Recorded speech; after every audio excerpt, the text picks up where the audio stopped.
A few days ago, I came up with the idea to give a tank away at Aquashella during a talk. I didn't want to just slap something together on stage though. No, I wanted to do this right, which meant I'd have to build most of it at home and finish it at the show. It seemed like a good idea at the time, but I only had a day to finish and ship it out because it was a last minute thing. I usually like to begin with the hardscape or framework. If you can get that looking good, then the rest will follow. I sifted through my personal collection in the Scape Dojo to see what I had to work with.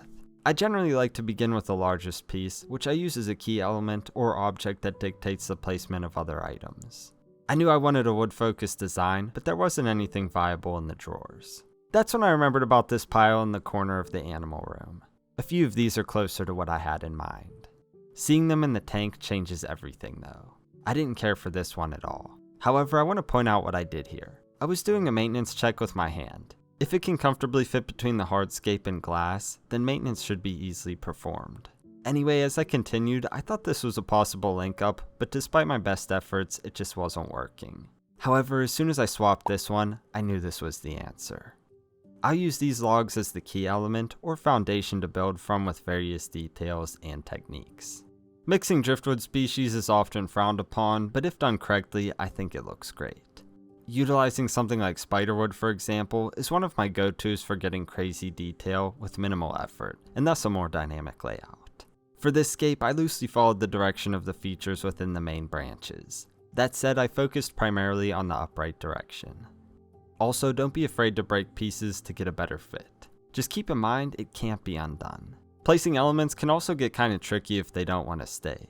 I'll resort to whatever I can find in the room, like this deli cup. Another aspect to how I scape is that I rarely know what it will look like from the start. I just go into it with a general idea and let the materials do the rest of the work. Again, this is a matter of matching characteristics across elements like directionality or texture to create something that appears cohesive. So in the case of this scape and most others that I do, I had to dismantle it when I had a good foundation. I personally like to attach my scapes together with things like expanding foam, epoxy, or superglue. They're inert once cured, so they're completely safe for livestock. Attaching pieces together makes it easier to create structures that otherwise couldn't exist. Maintenance is easier as well because you don't have to worry about things moving. When applying foam, I try to make it as inconspicuous as possible, but excess can be easily remedied later on, so don't worry about making a mess. For this one to work, I need some stones, more specifically, lava rock. They're lightweight, and because the driftwood will create a lot of texture, using something subtle will allow it to remain the focus. I placed them in areas I found lacking, foaming them in as I did. Once they're attached, there's really no going back, so I did my best to recreate a more defined version of the scape I did before. Using foam for everything is possible, but sometimes you need a little more precision, and aquarium epoxy is perfect for that. Pressing it between joints has the same effect, but it takes longer to cure and isn't as flexible, so breaking the bond is easier. After applying it, I let everything sit overnight for stability, so I could work outside of the tank, which made things much easier. I also scraped off excess foam. I'll be applying more, but I don't want it sticking to the table, so I lined it with parchment paper. As I continued scaping, it was more of the same. Place elements, foam them in, and rip off excess as it cures. Eventually I had to put it back in the tank to ensure everything looked good. It did, but there could be more room in the back. No worries, that's why we have tools. That helped. However, I noticed an error. I didn't check the front well enough, and it no longer passed the maintenance check. I broke it down with pliers and we were good to go. It continued to unfold from there, but when it was nearly complete, I couldn't help but feel like something was missing right around here. I cut a branch off another piece to work in. That's when I got a different idea. Instead, I tried to attach the tip to these pieces. This could have worked, but I thought a straight piece looked better. I improvised a little, drilling a hole in both surfaces, and used a segment of a bamboo dowel to loosely hold them together. Foam bridged the gap and added stability. It could have passed like this, but I knew it would have looked better with more details. Unfortunately, I had nothing else to work with in the dojo. However, I'm still letting the tannins run their course in the firewood scape, so I figured I'd take these branches and replace them later. Anyway, I wove them in much like I did before, which more or less completed the base layout. Securing these fine details is easiest with superglue and something like sand, rock dust, or what I'll use here, cocoa fiber. These cause the glue to dry immediately while creating a strong, seamless bond. After using this technique on the branches and to hide excess foam, the scape was complete. We're going to take this one above the rim with a water line right around here. With all these branches, there's an opportunity to add a unique feature with the use of wicking fabric. Having only part of it in the water can extend the surface far beyond and directly up the branches. I simply zip tied it around them. However, the 14 hours of work I just put into making this would be useless if it floated. The larger pieces of wood are pretty dense, so I didn't expect it to. It had different ideas though. Luckily I had Slate on hand just in case this happened, and it was heavy enough to keep it submerged. I just had to drill some holes and attach it from underneath with stainless steel screws.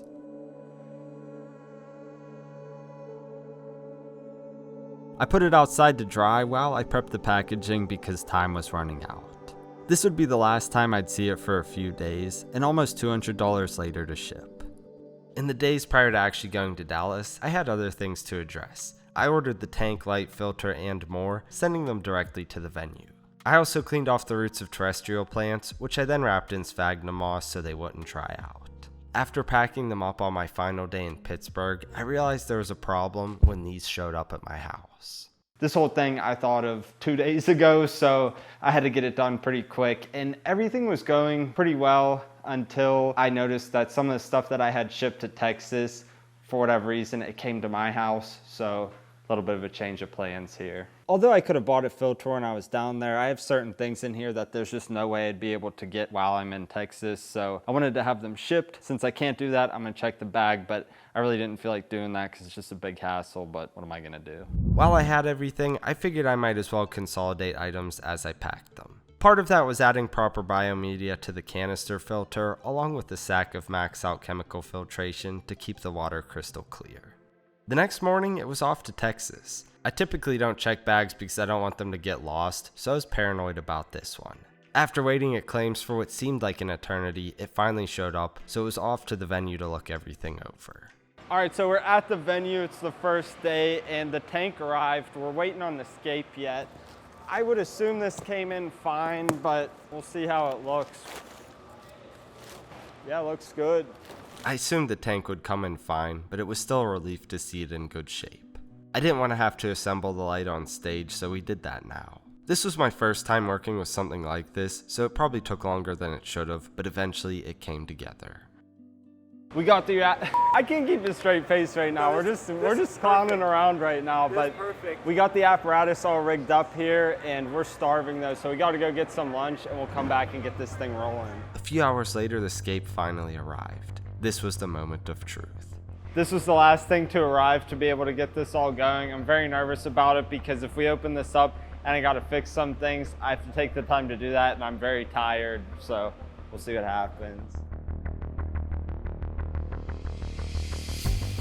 So far, so good. It looks like part of it got cracked. Yeah, it's all busted up.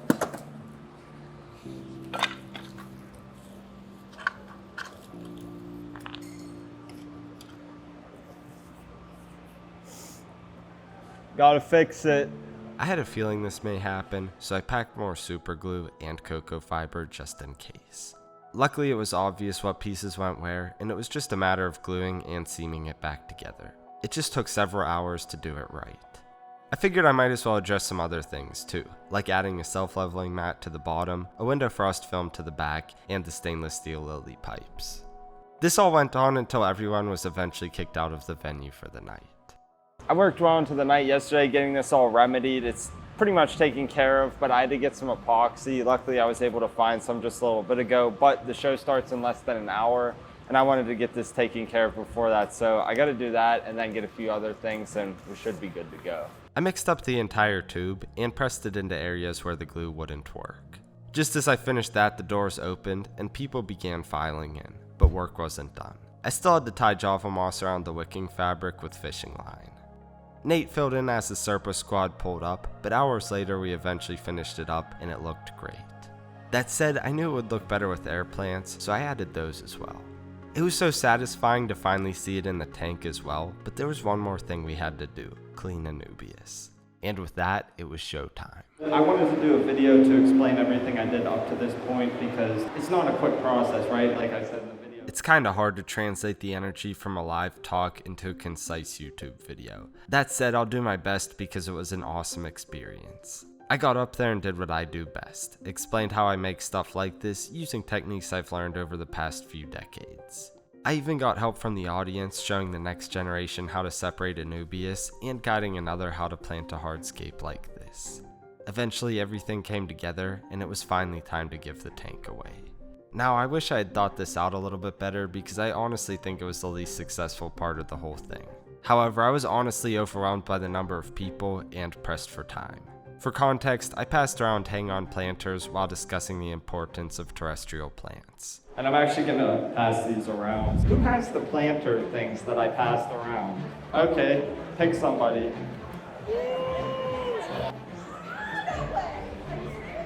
3 out of 5, first one 3. 2, let's go. Oh! Although I wish everyone could have got the tank, there could only be one winner. The winners took home a tank valued at around $1,250 with all the bells and whistles I could think of besides CO2 injection to keep things low tech and easily maintained. Now I want to pause here for a second because I typically work on a budget, building tanks 2 or 3 times this size for a fraction of the cost. Here are a few cost breakdowns with their respective tanks, for example. My point is that aquascaping doesn't have to be expensive, and I would never personally spend this much on a tank of this size. That said, I wanted to go all out for this one and give back to the Serpa squad. Plus, my friends at Fritz Aquatics helped fund the build as well. As most of you know, I've been using their products for years, but they also support other endeavors like this, the Build a Butterfly Pavilion, or the saltwater tank, for example. Anyway, this was an awesome experience for me, and I'm already thinking of ways I could do something similar, but more effectively in the future. As fun as all that was, there was still more to do before going home. We toured some incredible aquariums, worked at a local fish store for a day, and even went to Planet Aquariums to build a giant custom tank for an upcoming series. More on that in the future, but it's sure to be one of the craziest things I've done so far. I'm glad to be back home, and although I'm sick, I swear, it happens every time I travel. I don't know if it's from lack of sleep or being around a bunch of different germs and things that my system isn't used to, or some combination of the two. I do it all over again. The conversations and interactions that I got to have with all of you, the time spent with friends both old and new, and all of the memories I had in Dallas will last for a lifetime. I'm spent. I gotta button up this tank for them so they can take it home. I appreciate you all so much sitting here, listening to me rambling and supporting me over the years. For those of you who have, if you're new to what I do and liked what I had to hear, check me out on YouTube. I have hours and hours of footage. I appreciate, and I know it sounds cheesy, but I love you all so much. Thank you so much for